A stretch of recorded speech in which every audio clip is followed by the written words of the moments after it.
ఓం శ్రీ గణేశాయ నమః. ఓం శ్రీ మహాసరస్వత్యే నమః. ఓం శ్రీ సీతారామాభ్యో నమః. శుక్ల అంబరధరం విష్ణుం శశివర్ణం చతుర్భుజం ప్రసన్నవదనం ధ్యాయేత్ సర్వవిఘ్నోపశాంతయే. మనోజవం మారుతతుల్యవేగం జితేంద్రియం బుద్ధిమతాం వరిష్టం వాతాత్మజం వానరయూధముఖ్యం శ్రీరామదూతం శరణం ప్రపద్యే. రామాయ రామభద్రాయ రామచంద్రాయ వేధసే రఘునాథాయ నాథాయ సీతాయ పతయే నమః. జై శ్రీరామ్. అత్యంత రమణీయమైన బహుసుందరమైన అద్భుత కావ్యమైనటువంటి సుందరకాండ నిత్య పారాయణలో భాగంగా మనం ఈరోజు 23వ రోజుకు చేరుకున్నాము. ఈరోజు మనము 23వ సర్గము ప్రారంభించుకోబోతున్నాము. ఇందులో మనకు స్త్రీలు సీతకు నచ్చజెప్పుటకు ప్రయత్నించడం గురించి తెలుసుకోబోతున్నాము. చాలా బాగుంటుంది, చివరి వరకు స్కిప్ చేయకుండా చూడండి. జయ శ్రీరామ్. శత్రువులను పీడించునట్టి రావణుడు మైథిలితో ఇట్లు పలికి రాక్షస స్త్రీలకు ఆజ్ఞలను ఇచ్చిన పిమ్మట అతడి నుంచి వెడలిపోయెను.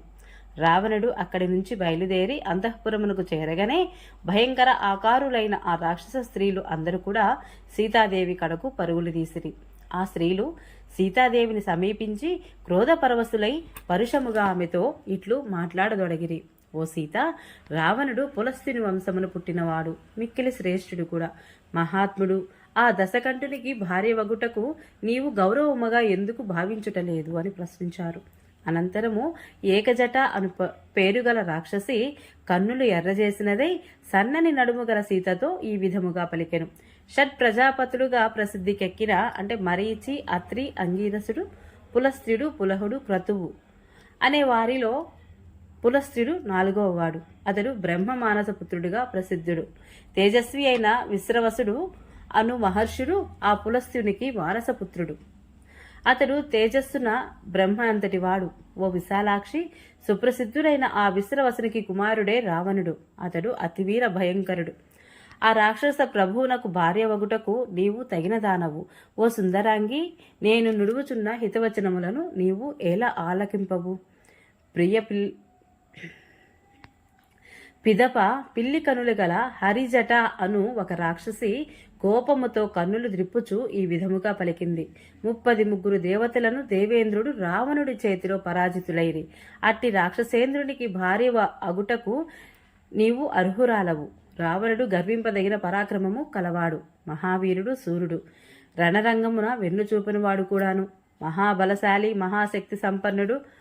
అట్టి వానికి భార్య వగుటకు ఏల సమ్మతింపవు అని పలికింది అని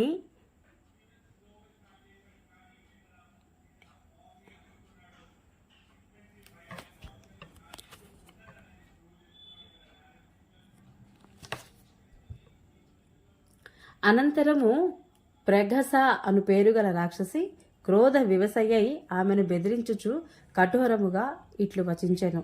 రావణుడి భార్యలందరిలోనూ మండోదరి సర్వ సౌభాగ్యవతి. ఆమె అనిన ఆయనకు ఎనలేని ప్రేమ, గౌరవము. ఆమెను సైతము వీడి మహాబలశాలి అయిన రావణుడు నిన్ను పొందగోరుచున్నాడు. అమూల్యములైన రత్నములతో శోభిల్లుచున్న ఆ రావణుడి యొక్క అంతఃపురమున 1000 కొలది కాంతామణులు గలరు. అట్టి తరణీమణులను సైతము వీడి రావణుడు నిన్ను చేరగోరుచున్నాడు. వికటాయను పేరు గల మరి ఒక రాక్షసి ఇట్లు పలికెను. రావణుడు సంగ్రామ రంగమున దేవతలను, నాగులను, గంధర్వులను, దానవులను పెక్కు పర్యాయములు ఓడించను. అట్టి వాడు నీ సరసన చేరుటకు ఉబలాట పడుచున్నాడు. అతడు రాక్షసులకు ప్రభువు. ఓ అధమురాల, అంతటి రావణుడికి భార్య వగుటకు నీవు ఎలా ఇష్టపడుకున్నావు అని ప్రశ్నించింది. పిదప దుర్ముఖి అను రాక్షసి ఇట్లు పలికెను. ఓ సుందరి, రావణుడకు భయపడి సూర్యుడు తీక్ష కిరణములను సైతము ప్రసరింపజేయడు, వాయువు కూడా పెనుగాలులను వీచడు. ఓ విశాలాక్షి, అట్టి మహాప్రభువు సరసన నీవేల చేరవు? అతనికి భయపడి చెట్లు సైతము అతని కోరిక మేరకే పుష్పములు రాల్చును కదా. అట్లే పర్వతములు, మేఘములు మధుర జలములను సమకూర్చుచుండును. ఓ భామిని, అతడు రాక్షసరాజు, అంతేకాదు రాజులకే రాజు. అట్టి రావణుడిపై ఏల మనసు పడవు నీవు అని అతనికి భార్యవగుటకు ఏల సిద్ధపడవు అని ప్రశ్నించింది. చిరునవ్వు మోముగల ఓ తరుణి, దేవి నీ మేలు కోరి చెప్పుచుంటిని, నా మాటలను గ్రహింపుము, లేనిచో నీవు బ్రతికియుండవు అని హెచ్చరికలు జారీ చేస్తూ ఉంది. వాల్మీకి మహర్షి విరచితమై ఆది కావ్యమైన శ్రీమద్ రామాయణమునందలి సుందరకాండమునందు 23వ సర్గము సమాప్తము. జై శ్రీరామ్. ఈరోజు పారాయణ ఇందరితో సమాప్తం. ఈ వీడియో మీకు నచ్చినట్లయితే please subscribe my channel, like, share, comment please. Thank you.